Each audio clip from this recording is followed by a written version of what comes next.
thinking about the population, I'm thinking about the dynamics, and it's really something we need to pay attention to. We have, the last time I checked, it was estimated that about 8% of the population have some form of disability. So let's even say 5%. You're looking at over 2 million people whose voices are heard because of the journalists, whose lives are improved because of the work we do. And they are advocating for better conditions for us, security, conditions of service, and everything to make the journalists' work better. So we lift them along. But beyond they asking for that, they're also asking that whatever we need to do as a people for them, we need to do that. Accessibility. Those in school, for example, how easy is it for them to move around in school? How easy is it for them to learn, to go through the academic process?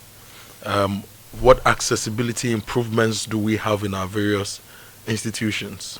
Healthcare. I think there are some improvements in healthcare with the new facilities and some of the old facilities that have been renovated. You see that accessibility has improved, but even that, there's a bit more work to be done. Those who cannot speak, for example, how many sign language interpreters do we have in key places? I see that on public radio and TV. Usually we have sign language interpreters, but in hospitals, when they go, how do they even communicate to the healthcare provider to be able to express whatever is wrong with them? In schools, in churches, I know the Church of Christ and a few other churches these days also have sign language interpreters, and they actually teach it in their churches. And then generally in our space, their commutes from one place to the other. Let me refer to somebody like former President Kojo. I saw a video earlier this morning. He had gone for an event, and the floor wasn't good enough, and there were no alternatives, so others had to help push his wheelchair. Right? He's a man who had power, who has respect of the nation. Right? Even that, we've not improved accessibility as much as we can. So it should be at the base of all our infrastructure planning and in any program. For example, 24-hour economy. This government is talking about 24-hour economy, the big push, the agric transformation. What are the components for persons with disabilities? Indeed. And persons with reduced ability? If we look at people with reduced ability, and we even talk about pregnant women, for example, every year you have about close to 1 million Ghanaian women who will be pregnant, and it reduces their ability to commute, to move around. The trotro system that 80% of Ghanaians use, the bus stations, our hospitals, our schools, workplaces, a person with disability, what do we put in the workplaces to enable these people to bring their A game to the table and contribute meaningfully to national development? Really, really, really important stuff that we must do. And in fact, we need to check the budget and see what provisions are being made for persons like that, and also check the program and activities of various ministries and agencies to see how we bring these people to the table in a better way to let them play their role in developing the nation. You've really properly highlighted the issues of persons with disabilities. I'm going to touch on the press. And look, it has never made sense to me why there is even a debate when it comes to attacks on the media. When a journalist is attacked, I don't understand how it can spark a debate. How there can be people on both sides. Why are there two sides? Don't we understand that when the media is attacked, our eyes are being attacked, our ears are being attacked? Would you pick a pencil and stab yourself in the eye? So if you hear that a journalist has been attacked, why is there a debate? And why are you on the other side of it? What are you doing there? Look, in this world, one of the most difficult things to do is to determine who has your interest at heart and who doesn't. It's very hard to do that. But I can give you one surefire way. If you ever notice someone who is defending an attack on journalists, that person doesn't have your interest at heart. It's as simple as that. Because the only reason a person would be interested in the attack of a journalist is if that person wants you to be blind. The person doesn't want you to know what's happening. The person doesn't want you to hear what's happening. That's why the person supports a journalist being attacked. And you see it all the time.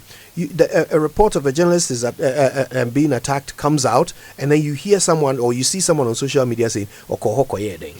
Why are some of these journalists they don't respect? Is it your job? Is it your job? Why did you go there to do?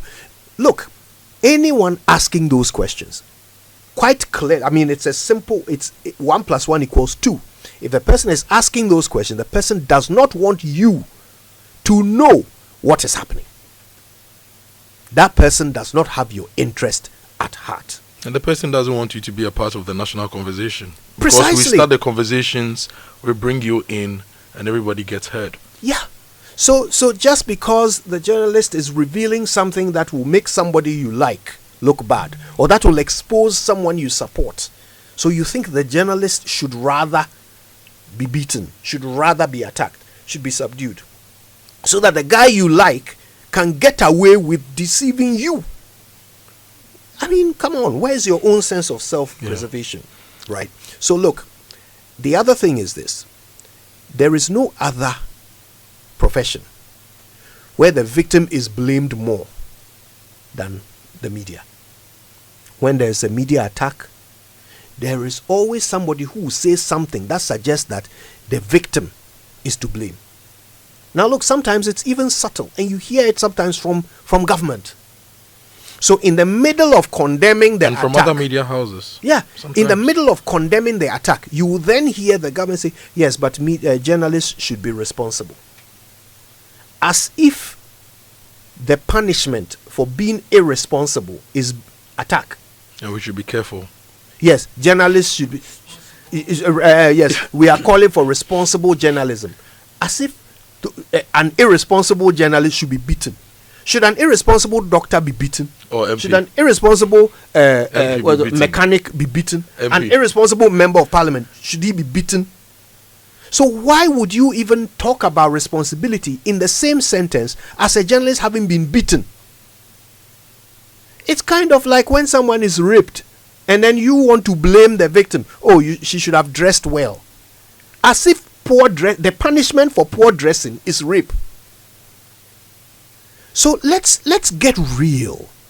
Let us understand that there is no justification for a journalist being beaten. It doesn't matter what the journalist is revealing. Yeah. They are doing it for you. It's for you. So let's get it right in our minds, and from now on understand that we are all against anyone who attacks a journalist. All of us are against them. That's the only way to keep journalists safe. And some of the things some of the people said in the documentary, so they are asking for better protection and security for journalists.